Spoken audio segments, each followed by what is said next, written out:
Hello, beautiful goddesses. Welcome, welcome. This is my third episode, which is really exciting for me because in a million years, I never thought that I'll have podcast and do this. I'm somehow, somewhat a little bit shy.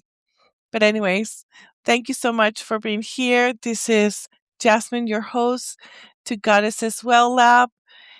And just before I dive in, this is for the women that are looking to make additional income or supplementary income by opening a shop or spiritual business online. So, welcome. And I know that I put mistakes, but I do not consider the things that I did as mistake, but more as a lesson.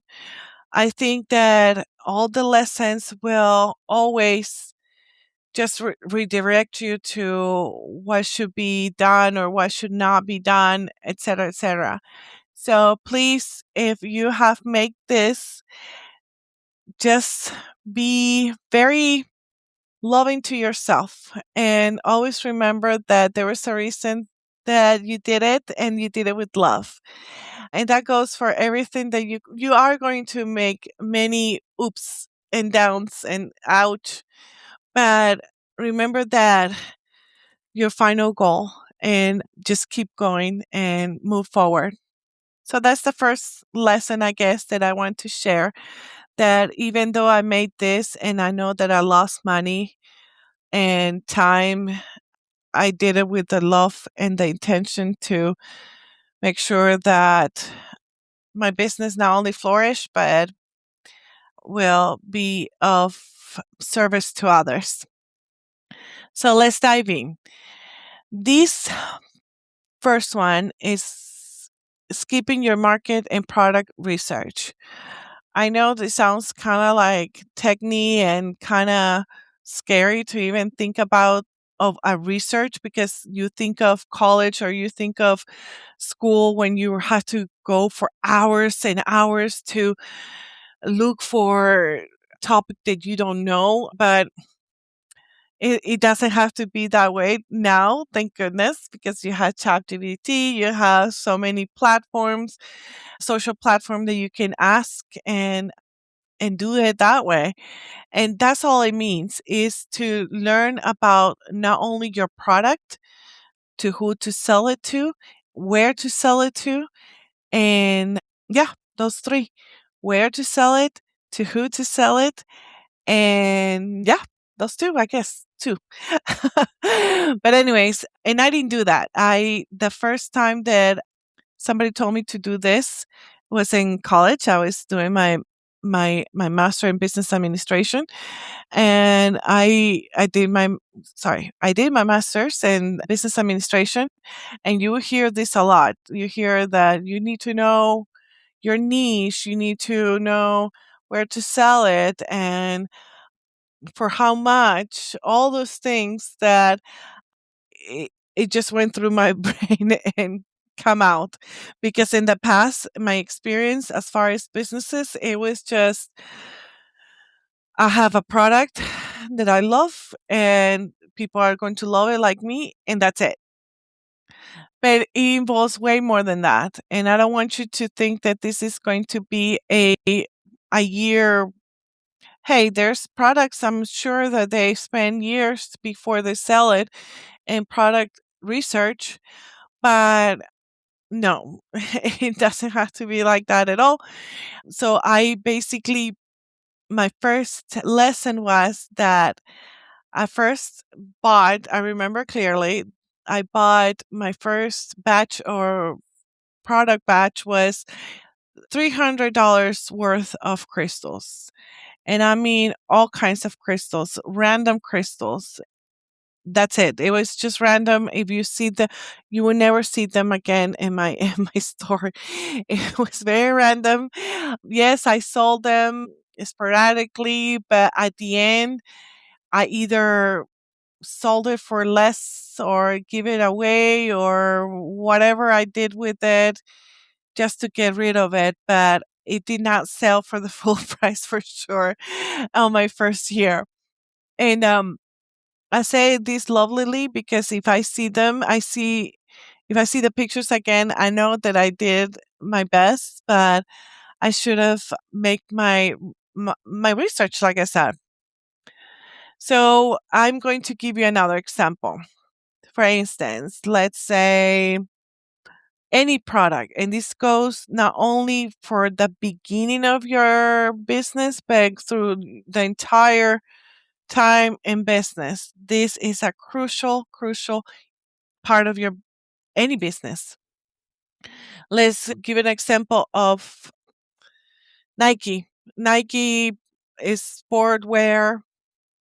Let's say every single product that you see that they sell it, I'm sure they have done many research to do that. Now they can afford to other people do it and all that stuff. But it starts with a lot of research before that was sold. I don't think, well, at this point, I'm sure that they have sold things sporadically and just to see if it hits, but I'm sure that that's not the case at all for every single one that they sell. And what I did afterwards, that every time that I will sell a, I'm going to give you how I do my research. And I'm going to make a whole class over this because no, it sounds so daunting, but it's really not. It's really simple if you already have that consistency of mental consistency of what to look for on a product that you sell because you are becoming the expert of these products.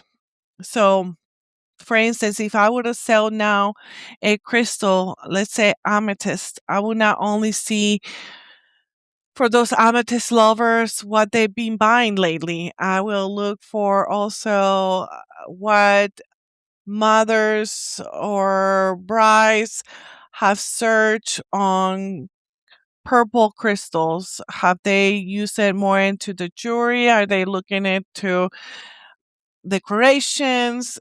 Or is it going to be something that is going to be wearable? Is being sold the most? And then go from there and take those steps from there. What other services you can bring into the table for this product? As you know, Etsy and Shopify, well, mainly Etsy, is one of those platforms that they sell things that are handmade and homemade. So, what other services that can be added to this product that will help you to sell more? So, that's the lesson number one. The lesson number two is exactly that, your business mindset. You have to have a business mindset, in my opinion, before you open any business and or any product. And that's because if you don't think, for instance, that you have to make more than what you is worth or what is was done for, then you don't have a business. You just have a expensive hobby, and that's not a business. It's just a hobby, like I mentioned. For me, that was the biggest thing, that lesson that I had to learn, that is not just your passion for the crystals, but is also the business part that is very important.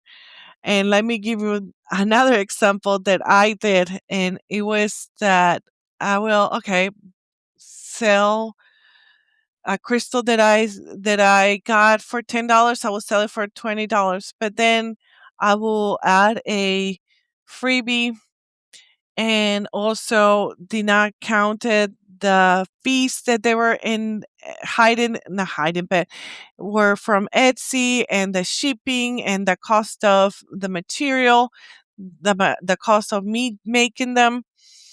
Then it will basically sell for less than what I expended So that's not a business, not a sustainable business. I understand that at the beginning you will have to give freebies and promote it, and I it's totally understandable that, but you also have to understand that without selling more than what you expense, you don't have a business, unfortunately. You need customers, you need customers, basically. And you need to have that mindset. And it's funny because I've seen it even in bigger businesses. I am an accountant as I'm an accountant in the daytime, and I remember that I would see it from small businesses to large businesses that they will spend more than what they make, and that's not going to be sustainable in the long run.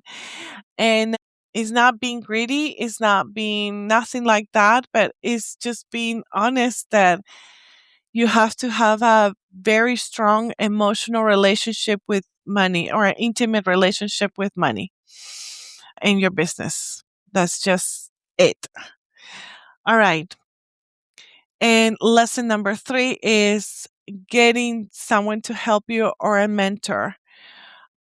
I wish that I learned to do this more in the beginning, because I thought, well, I'm a coach. I have a master's in business administration, so I'm good. And then I just need to do it all by myself at the beginning. I understand, and everything is going to be fine.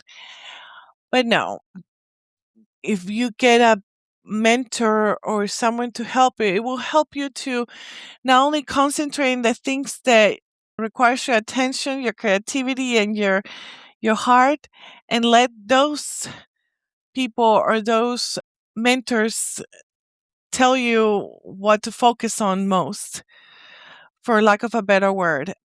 I remember that one of the biggest things that for me was difficult was growing a mailing list.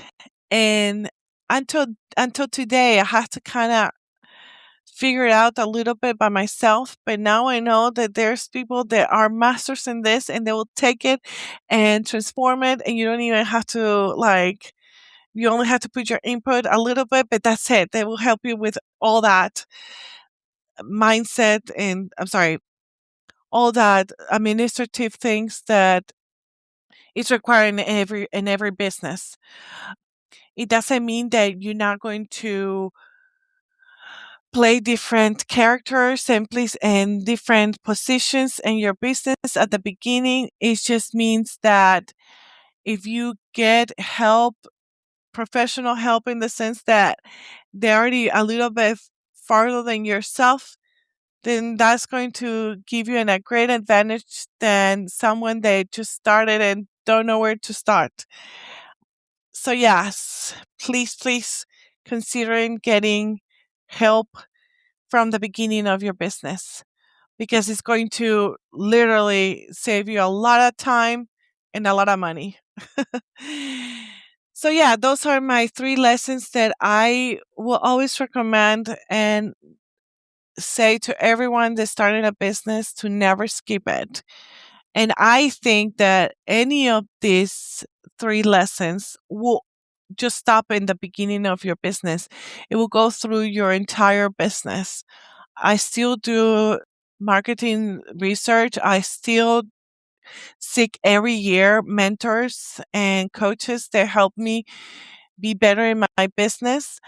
And for sure, I always work in my mindset, in my relationship with money, because they're very, very crucial for everything, especially when you feel down or you feel that, you're alone into this. So these were lessons that I still learning every single day of my career and business and personal life. Anyways, I hope that this helped you a little bit to see what are those things that you need to take more in consideration first, and then you succeed and be better into the things that you're going to sell and in your business. Thank you so much for being here again. just remember, this is also an invitation to tell me how you feel about any of these three. Which one is the one that you struggling the most? Please reach out and I'll be happy to answer any questions about anything in this episode and my experiences as a business owner. I hope you guys are doing well and I hope to see you guys